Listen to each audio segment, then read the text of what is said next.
Hi friends, அஸ்ஸலாமு அலைக்கும். அனைவருக்கும் ஈத் பெருநாள் வாழ்த்துக்கள். ஈதுக்கு எல்லார் வீட்லேயும் ஸ்பெஷலாக நிறைய டிஷ்ஷஸ் வந்து செஞ்சு வச்சுருப்பாங்க. அதுலேயும் பார்த்தீங்கன்னா ஸ்வீட்டு அதிகமாக வந்து செஞ்சு வச்சுருப்பாங்க. நான் பார்த்தீங்கன்னா ஸ்பெஷலாக வந்து பாயாசம் தான் பண்ணியிருக்கேன். இந்த பாயாசம் பார்க்கும்போது அவ்வளோ க்ரீமியாக இருக்கும், நல்லா டேஸ்ட்டாக இருக்கும். இந்த மாதிரி பாயாசம் நீங்கள் உங்கள் வீட்டில் வச்சிங்க அப்படின்னா இது ஸ்பெஷல் பாயாசம் இதுதான் அப்படின்னு எல்லாருமே சொல்லுவாங்க. அதாவது நம்ம எவ்வளோதான் டிஷ் செஞ்சு வச்சிருந்தாலும் இதுதான் ஸ்பெஷல் டிஷ் அப்படின்னு சொல்லக்கூடிய அளவுக்கு அந்த அளவுக்கு டேஸ்டாக இருக்கும்.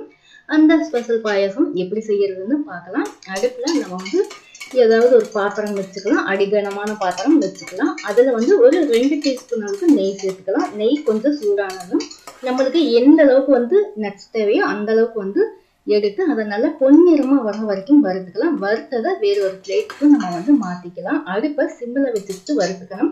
நம்மளுக்கு நட்ஸ் வந்து எந்தெந்த நட்ஸ் தேவையோ எல்லா நட்ஸுமே சேர்த்துக்கலாம். நான் பார்த்தீங்கன்னா முந்திரி மட்டும்தான் சேர்த்துருக்கேன். இப்போ அதே பாத்திரத்துல ஒரு 200 கிராம் அளவுக்கு வந்து நான் சேமியா எடுத்திருக்கேன். இந்த சேமியாவும் பார்த்தீங்கன்னா நல்லா வந்து கோல்டன் ப்ரௌன் வர வரைக்கும் நம்ம வந்து வறுக்கணும். நல்லா வந்து இது வறுக்கும் போது பார்த்தீங்கன்னா நல்லா வாசனை வரும், கலரும் அப்படியே வந்து சேஞ்ச் ஆகும். அது வரைக்கும் நம்ம வந்து வறுக்கணும். அடுப்பை முக்கியமாக வந்து சிம்மில் வச்சுக்கிட்டு தான் வறுக்கணும். ஏன்னா சீக்கிரமாகவே கருகிடும். அதுக்காக தான் நல்லா வந்து நிறம் மாறுற வரைக்கும் வறுக்கணும். பாருங்க, இந்த அளவுக்கு வந்து நிறம் மாறணும். இந்த அளவுக்கு நம்ம வறுத்ததுக்கு அப்புறம் அதையுமே பார்த்தீங்கன்னா ஒரு பிளேட்டுக்கு நம்ம மாற்றி வச்சுக்கலாம். இந்த பாயாசத்தை ரொம்பவுமே வந்து ஸ்பெஷல் ஆகுறதுன்னு பார்த்தீங்கன்னா இந்த கேரட் தாங்க. நம்ம எப்பவும் செய்யற பாயாசத்தை விட இது கொஞ்சம் வந்து வித்தியாசமா இருக்கும். ஆனால் டேஸ்ட் அவ்வளோ சூப்பராக இருக்கும். அதுக்காக தான் நான் வந்து இது ஈத் ஸ்பெஷல் பால் பாயாசம்னு சொல்லலாம். ரொம்பவுமே டேஸ்ட் அல்டிமேட்டாக இருக்குங்க. நான் வந்து இந்த மாதிரி செஞ்சுருக்கேன். நீங்கள் ஒரு டைம் ட்ரை பண்ணி பாருங்க. நம்ம வந்து கேரட்டு எந்த அளவுக்கு தேவையோ அந்த அளவுக்கு எடுத்து நல்லா வந்து மெலிசா துருவல் இருந்துச்சுன்னா துருவிட்டு அதை வந்து நெய்யில் ஒரு 2 நிமிஷத்துக்கு நம்ம வந்து வதக்கணும் அப்படின்னா நல்லா வந்து அந்த தண்ணியெல்லாம் வந்து வத்தி போயிடும். அப்படி நம்ம 1-2 வதக்கணும்னா சலசலான்னு இருக்கும், பாயாசம் டேஸ்டாக இருக்காது. அதனால ஒரு 2 நிமிஷத்துக்கு நல்லாவே வந்து வதக்கணும். நல்லா அந்த தண்ணியெல்லாம் வத்தி வர வரைக்கும் வதக்கிட்டு அதுக்கப்புறம் வந்து நம்ம ஒரு பிளேட்ல அதையும் மாற்றி வச்சுக்கலாம். மறுபடியும் நான் வந்து 1 டீஸ்பூன் அளவுக்கு நெய் ஊற்றியிருக்கேன். நெய்யில தான் செய்யணுமா அப்படின்னா கிடையாது. உங்களுக்கு தேவைன்னா நீங்கள் வந்து ஆயில் கூட சேர்த்துக்கலாம். நான் வந்து நெய் சேர்த்துருக்கேன். இன்னுமே டேஸ்ட் நல்லா ரிச்சாக இருக்குன்றதுக்காக நெய் சேர்த்துருக்கேன்.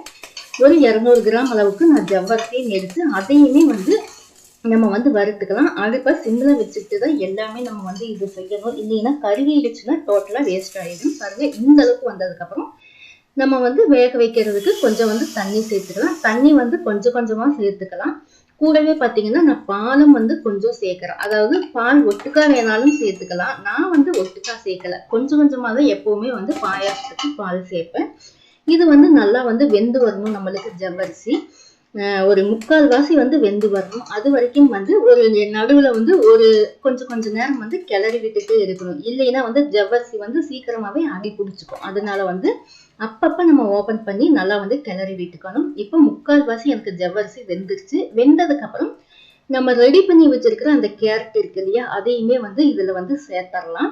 ஜவ்வரிசி 3/4 வாசி வெந்ததுக்கு அப்புறம் தான் வந்து நம்ம ரெடி பண்ணியிருக்கிற கேரட்டை வந்து சேர்க்கணும். இதையுமே ஒரு கிளறிட்டு நம்மளுக்கு வந்து வேகணும் இல்லையா, அதுக்காக மறுபடியும் வந்து கொஞ்சமாக வந்து தண்ணியும் கூடவே கொஞ்சம் வந்து பாலும் சேர்த்துக்கலாம். இந்த மாதிரி வந்து கொஞ்சம் கொஞ்சமாக பால் சேர்த்தோம் அப்படின்னா அடி பிடிக்காது. ஒட்டுக்கா சேர்த்தோம்னா டக்குன்னு வந்து அடி பிடிச்சிக்கும். அதனால தான் வந்து நான் எப்பவுமே பாயாசத்துக்கு கொஞ்சம் கொஞ்சமாக தான் வந்து பால் சேர்ப்பேன். அதிகமாக ஒரே டைமில் வந்து சேர்க்கவே மாட்டேன்.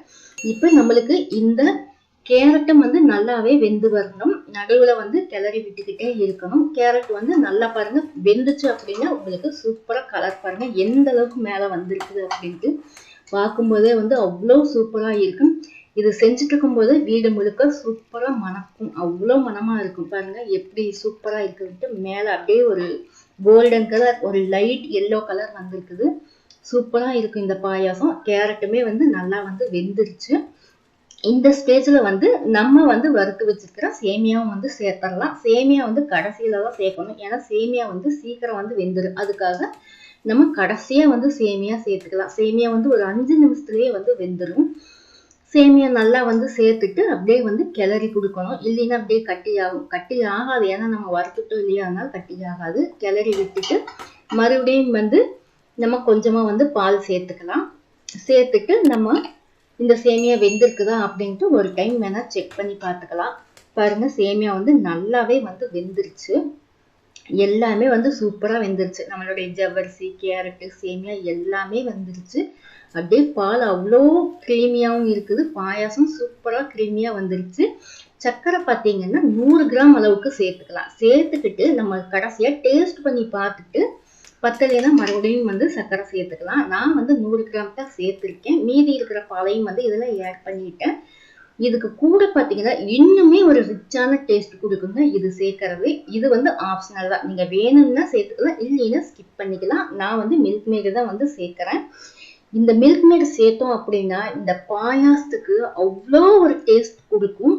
நம்ம நார்மலாக செய்யற பாயாசத்தை விட மில்க் மேடு சேர்த்து செஞ்சோம்னா அவ்வளோ டேஸ்ட் சூப்பராக இருக்கும். அதாவது ஒரு டம்ளர் குடிக்கிறவங்க ஆட்டோமேட்டிக்கா 4 டம்ளர் குடிப்பாங்க. அந்த அளவுக்கு டேஸ்ட் இருக்கும். போதும்னு சொல்ல முடியாம வந்து கேட்டு வாங்கி குடிச்சுக்கிட்டே இருப்பாங்க. அவ்வளோ டேஸ்டா இருக்கும். அதே டப்பால வந்து நான் மறுபடியும் கொஞ்சம் பால் சேர்த்து அலாசி இதுல ஊத்திக்கிட்டேன். ஒரு 5 நிமிஷம் நம்மளுக்கு கொதிச்சா போதும். சூப்பரா வந்து ரெடி ஆயிடுச்சு பாருங்க. நல்லா வந்து கொதிச்சு வந்துருச்சு. எவ்வளோ கிரீமியா இருக்குன்னு பாருங்க. வீடு முழுக்க அவ்வளோ வாசனையா இருக்கும். என்னன்னா பார்க்கும்போது வேலை கொஞ்சம் அதிகம் மாதிரி தெரியும். ஆனா வந்து டேஸ்ட் அவ்வளோ சூப்பரா இருக்குங்க. இந்த மாதிரி நீங்க ஒரு டைம் ட்ரை பண்ணி பாருங்க. இப்ப நம்மளுக்கு பாயாசம் ரெடி ஆயிடுச்சு. நம்ம வறுத்து வச்சிருக்கிற முந்திரிய மேல அப்படியே பூ போல தூவி விட்டுக்கலாம். ஒட்டுக்கா நம்ம போட்டோம்னா அப்படியே வந்து கொட்டிடும். அதனால மேல டெக்கரேஷனுக்காக வந்து கொஞ்சம் கொஞ்சமா வந்து நம்ம வந்து தூவி விட்டுக்கலாம். நம்ம எவ்வளோ நட்ஸ் வேணாலும் சேர்த்துக்கலாம். அது நம்மளுடைய விருப்பம் தாங்க. சூப்பரான நம்மளுடைய ஈது ஸ்பெஷல் பாயாசம் ரெடி ஆயிடுச்சுங்க. இந்த மாதிரி பாயாசம் இந்த ஈதுக்கு நீங்க செஞ்சு பாருங்க ஒரு டைம். எல்லாருமே வந்து உங்க வீட்டுல சொல்லுவாங்க இது ஸ்பெஷல்னா இந்த பாயாசம் தான் அப்படின்னு சொல்லுவாங்க. பாருங்க எடுக்கும் போது எவ்வளோ கிரீமியா இருக்குதுன்ட்டு வாசனை வீடு முழுக்க வந்து அடிக்கும். டேஸ்ட் வந்து அப்படியே நாக்குல ஒட்டிக்கும். மறுபடியும் குடிக்கலாம் அப்படின்னு தான் தோணும். சூப்பரான நம்மளுடைய ஈத் ஸ்பெஷல் பாயாசம் ரெடி ஆயிடுச்சு. இந்த வீடியோ உங்களுக்கு பிடிச்சிருந்தா லைக் பண்ணுங்க, கமெண்ட் பண்ணுங்க, மறக்காம சப்ஸ்கிரைப் பண்ணுங்க ஃப்ரெண்ட்ஸ். அப்படியே பக்கத்தில் இருக்கிற பெல் ஐக்கனையும் தட்டிடுங்க. நம்ம கிட்ட பாத்தீங்கன்னா brownie, tea cake, cup cake, cookies எல்லாமே வந்து சேல் பண்றோம். நீங்க வேணுன்றவங்க டிஸ்கிரிப்ஷன்ல இருக்கிற வாட்ஸ்அப் நம்பருக்கு ஆர்டர் பண்ணி வாங்கிக்கலாம்.